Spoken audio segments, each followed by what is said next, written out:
fonctionne comme un héros de roman. Un roman de Dostoïevski. Oui, il a quelque chose de Stavrogin.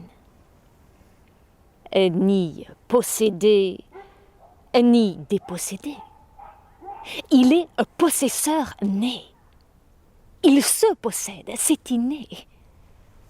Il ne peut pas être en proie au démon parce qu'il est à lui-même son propre démon.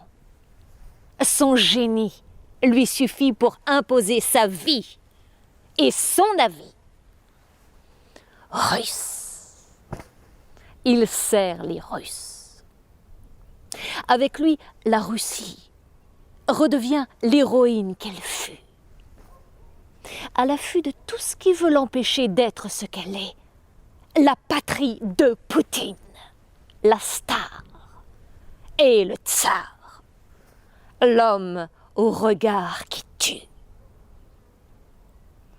Avec lui, les mots retrouvent leur sens originel et original. Patrie, nation et soumission. Et les hommes retrouvent leur appétit d'antan pour servir leur pays, avant d'être servis. En Russie, ce ne sont pas les idées qui règnent, mais les idéaux.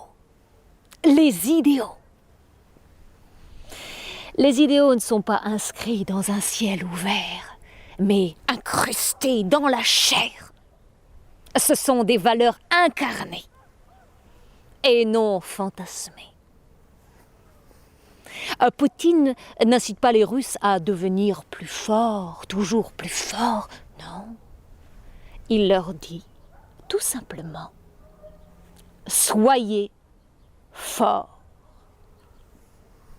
Sous-entendu qu'ils le sont déjà. Les autres ont besoin de confirmer. Le Russe se contente d'affirmer. Deux choses, son identité et sa volonté. C'est toute l'âme russe, forte. Elle n'a pas besoin de forcer. Décider. Elle n'a pas besoin de délibérer. Libérer. Elle n'a pas besoin de liberté. C'est le plus beau clin d'œil que puisse faire Poutine à Lénine. Pour les deux, Thémis et Métis sont inséparables, comme la justice et la ruse. Privilège de deux stratèges. Ils ne sont peut-être pas plus forts que le voisin, mais assurément plus malins. Parce que mal il y a. Le mal est là. Et il n'est ni physique, ni métaphysique, mais politique. Politique. L'autre ne peut exister sans te marcher dessus. Donc pour l'en empêcher, tu dois être le premier à le faire. Ça apaise. Et ça met fin à la guerre. C'est bien de se défendre, mais c'est encore mieux de ne pas être offensé.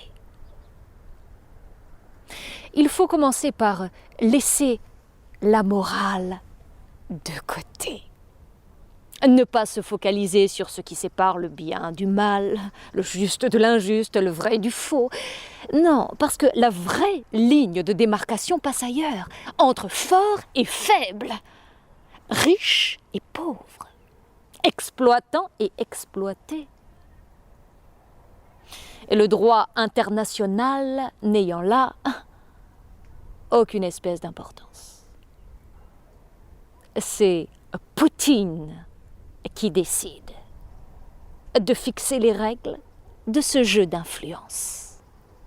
Et à ce titre, c'est lui, le nouveau maître.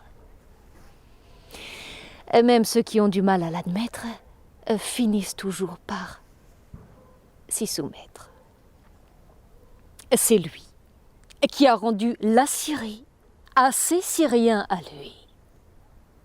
C'est lui qu'on accuse aujourd'hui d'avoir vicié le processus démocratique de l'Amérique.